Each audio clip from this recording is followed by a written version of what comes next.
Subscribe कीजिए professor academy channel को और बेल आइकन को दबाइए एजुकेशनल वीडियो सबसे पहले देखने के लिए।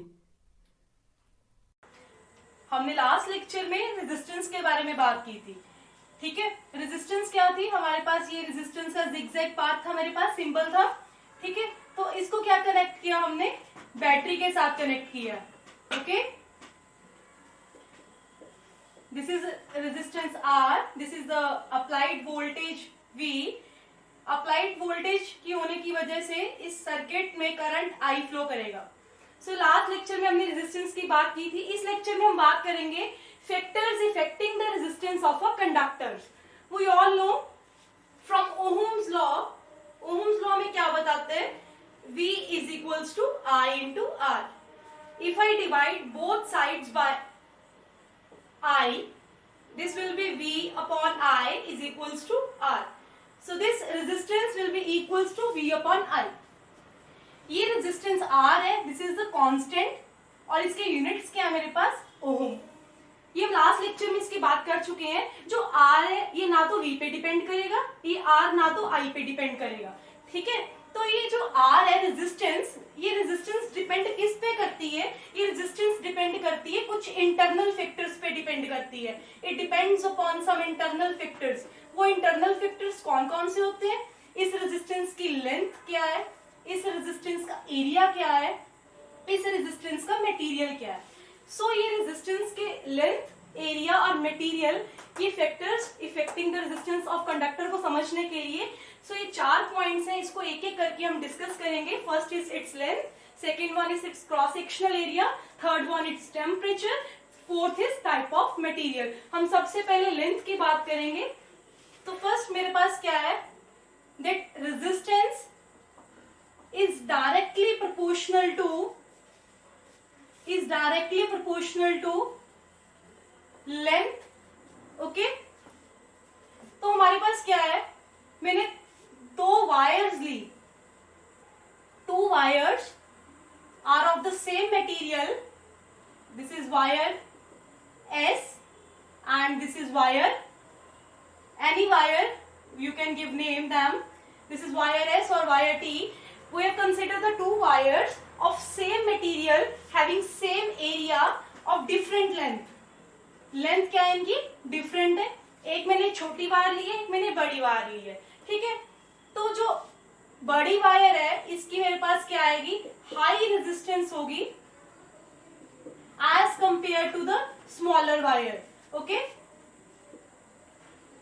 Long wire have higher resistance as compare to smaller. क्यों, यहां देखो बेटा, यहाँ पे क्या है मेरे पास, मान लीजिए मेरे पास इलेक्ट्रॉन्स है, ठीक है। यहां से इलेक्ट्रॉन निकलेगा, इस वायर को ट्रेवल करेगा, यहां से बाहर आएगा। तो इलेक्ट्रॉन ने एक छोटी लेंथ ट्रेवल की, ठीक है। इसी केस में आप कंसीडर करिए, अगर ये इलेक्ट्रॉन्स ये लार्जर लेंथ को कवर करेगा, ठीक है।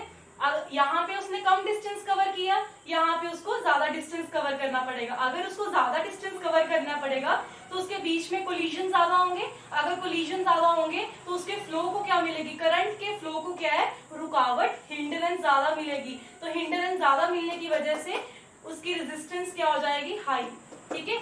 तो हम क्या बोलेंगे, R is directly proportional to L।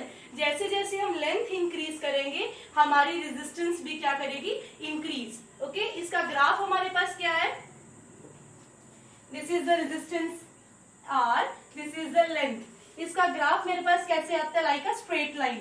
If we increase R, L also increases, ठीक है। अगर मैं लेंथ को डबल कर दूंगी रेजिस्टेंस भी डबल हो जाएगी। सेकेंड पॉइंट की बात करते हैं, इट्स क्रॉस सेक्शनल एरिया, ठीक है। तो रेजिस्टेंस क्या है, इनवर्सली प्रोपोर्शनल होती है एरिया के। मैंने क्या किया, यहाँ पे 2 वायर्स ली, वायर S और वायर T, ठीक है। एक वायर क्या है, मैंने क्रॉस सेक्शनल एरिया कैसे होता है, मान लीजिए मेरे पास ये मार्कर है, ठीक है। अगर मार्कर को यहाँ से कट कर दूं, जो ये सामने वाला पार्ट आपके सामने आएगा उसको क्या बोलते हैं हम लोग, क्रॉस सेक्शनल एरिया बोलते हैं। मान लीजिए एक वायर है, इसका मैंने स्मॉलर क्रॉस सेक्शनल एरिया लिया, ये रहा, ठीक है। This is a wire T having bigger cross sectional area.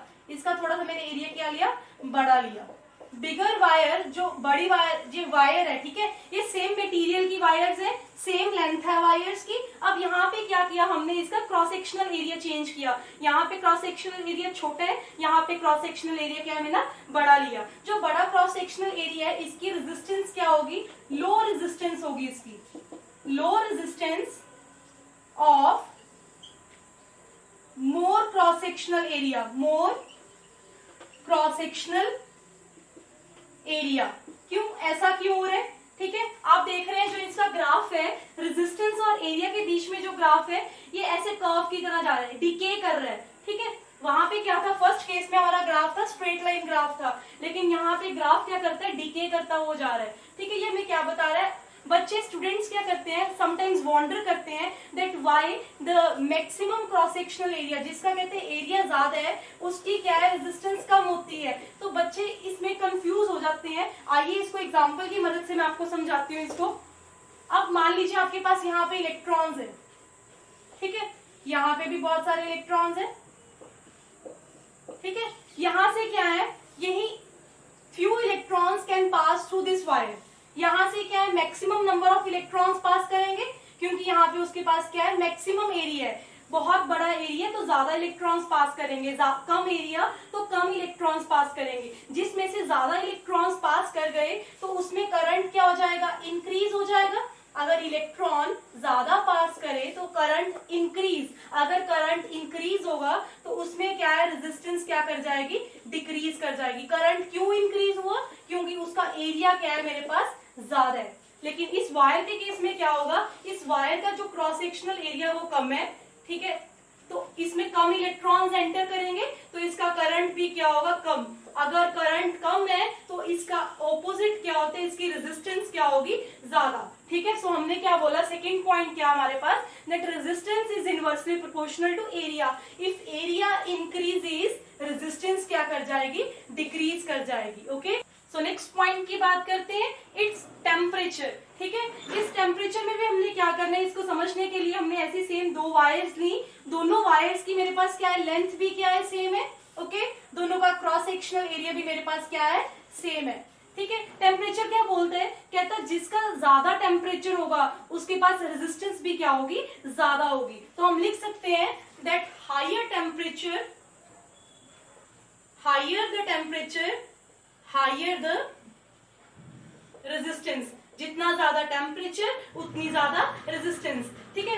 हम इसको ऐसे भी समझ सकते हैं, मान लीजिए सेकंड वायर क्या है, बर्नर की मदद से ये ज्यादा टेम्परेचर पे है, सेकंड वायर क्या है, हाई टेम्परेचर पे, तो सेकंड की मेरे पास रेजिस्टेंस भी क्या होगी, हाई रेजिस्टेंस होगी। हमें पता है जो वायर बहुत ज्यादा हीटअप हो चुकी है तो उसके बीच में मेरे पास क्या है, एटम्स है, वो क्या है, रैंडमली ओरिएंटेड होंगे। अगर उसके वायर के बीच में टेम्परेचर ज्यादा होने की वजह से जो एटम्स है वो क्या करेंगे, कोलाइड करेंगे। कोलाइड करने की वजह से, वो रैंडम मोशन में होने की वजह से वो करंट को कॉन्जिक्यूट नहीं करेंगे। अगर उसमें करंट नहीं होगा तो इसका मतलब क्या है, वहां पे क्या है, रेजिस्टेंस क्या है, ज्यादा है। लास्ट एंड फोर्थ वन की बात करते हैं, type of material. So type of material पे भी डिफरेंट डिफरेंट मटेरियल्स के डिफरेंट डिफरेंट क्या होती है, हमारे पास रेजिस्टेंस होती है। मान लीजिए आपके पास मेटल है कोई, ठीक है, मेटल्स मेरे पास क्या होते हैं, गुड कंडक्टर्स ऑफ इलेक्ट्रिसिटी, इसमें से इलेक्ट्रिसिटी क्या इजीली फ्लो करती है।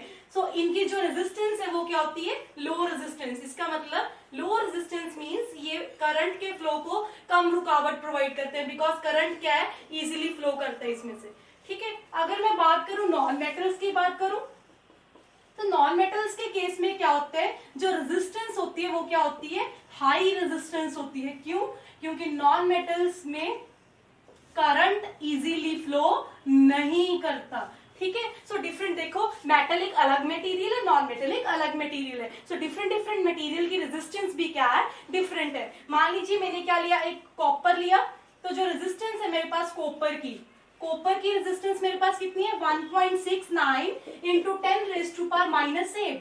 और रबर की, अगर मैं रबर की रेजिस्टेंस की बात करूं तो रबर की रेजिस्टेंस मेरे पास कितनी है, 10⁻13, बहुत ज्यादा है एज कंपेयर टू मेटल, ठीक है।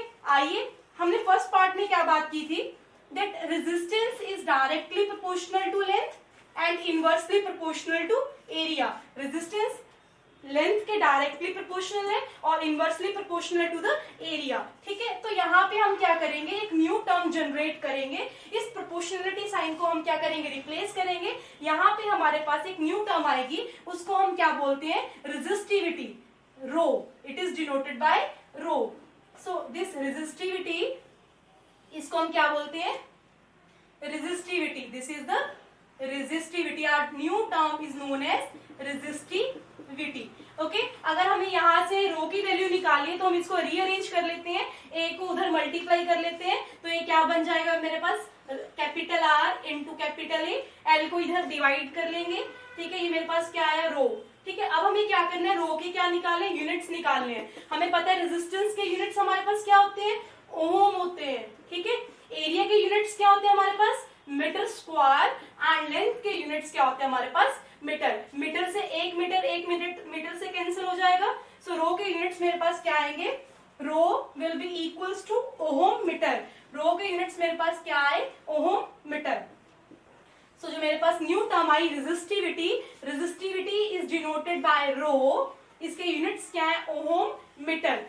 ये फॉर्मूला है, resistance is equals to rho L upon A. इसको अगर बच्चे भूल जाएं तो इजीली रिमेंबर रखने के लिए मैं आपको एक ट्रिक बताती हूँ। आर को आप एज इट इज आर लिखना, इक्वल टू किसके कंपैरिजन में है, ई के कंपैरिजन में है, रो किसके साथ सिमिलर है, पी के साथ सिमिलर है। ठीक है, this is L, this is a, तो ये क्या बन गया, R E P L A. तो लास्ट में हम अपनी तरफ से लिख लेंगे वाई। तो आप रीप्ले याद रखना, सो रीप्ले से आपको ये फॉर्मूला भी क्या है, याद रहेगा। So this is all about the factors affecting the resistance of a conductor.